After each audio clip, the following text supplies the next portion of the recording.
So, you want to get into photography, and you like the look of Fujifilm cameras, but you aren't sure what lens you should buy. I mean, there are so many different choices. Well, let me help you narrow that choice down. Buy this one.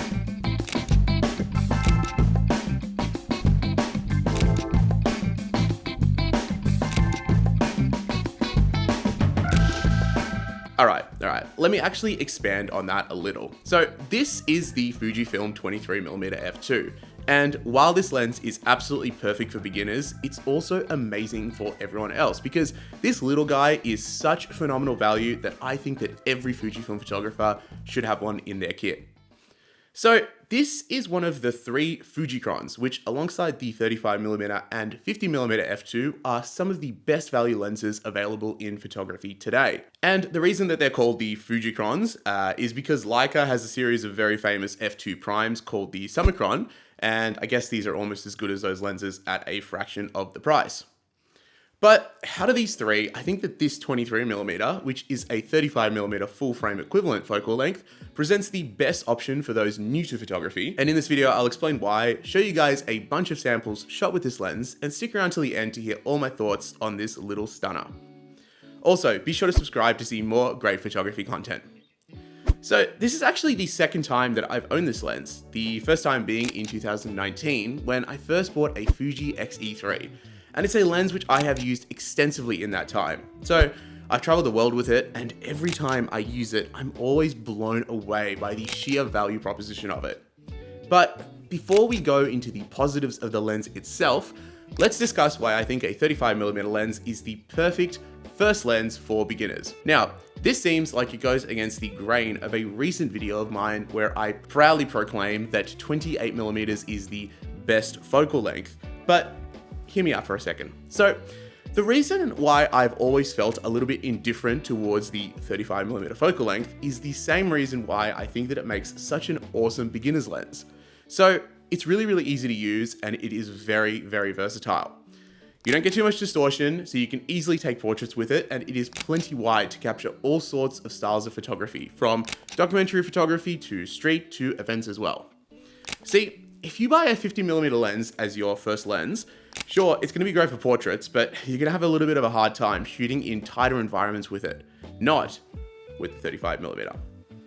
But okay.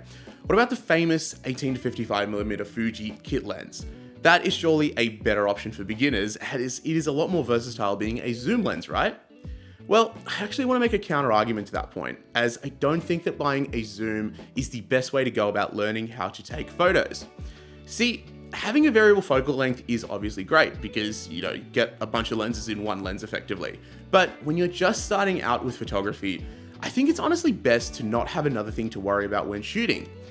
Most beginner photographers that I see tend to just zoom in and out with their lens when using a zoom, and worry more about what focal length they should be shooting at rather than just shooting. I mean, using a prime eliminates that problem and lets you just focus on taking photos and improving your skills.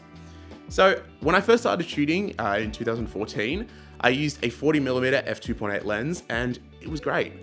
Zooming in and out by actually moving with your feet is a great skill to learn, and you really shouldn't have to rely on having a zoom lens at all times with photography.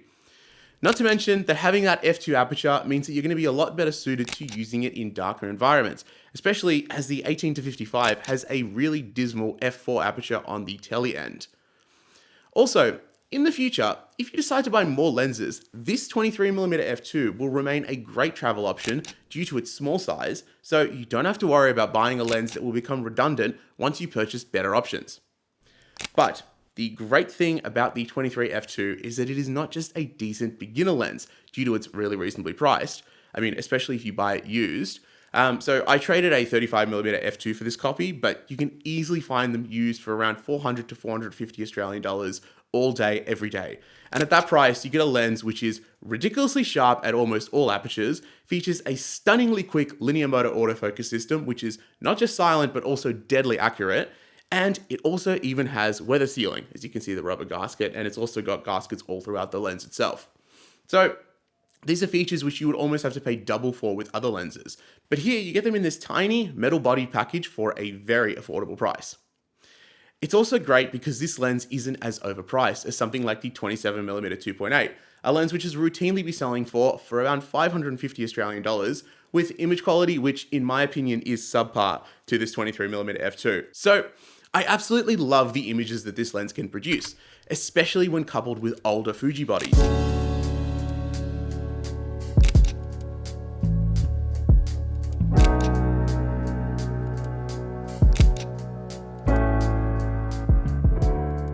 In fact, I actually said in my lens guide that if you're looking for a cheaper alternative to my all-time favorite Fuji lens, the 18mm f1.4, this is actually probably the closest thing that you can get. The 18f2 is good, but it's not quite as sharp and it lacks the super fast linear motors and weather sealing. It is basically glued to my X Pro 1, just as it was glued to my XE3 when I had it. And honestly, look, if you're considering an X100VI, may I suggest a little bit of a different alternative? Buy one of these and an XT5. It'll cost you less money, it'll be a better camera, and you have the option to change lenses in the future. I mean, just look at how great the images from this thing turn out. I used this with an X Pro 1 at a music video shoot my friends did about a week ago, taking some really cool behind the scenes photos, and I am so happy with how they turned out.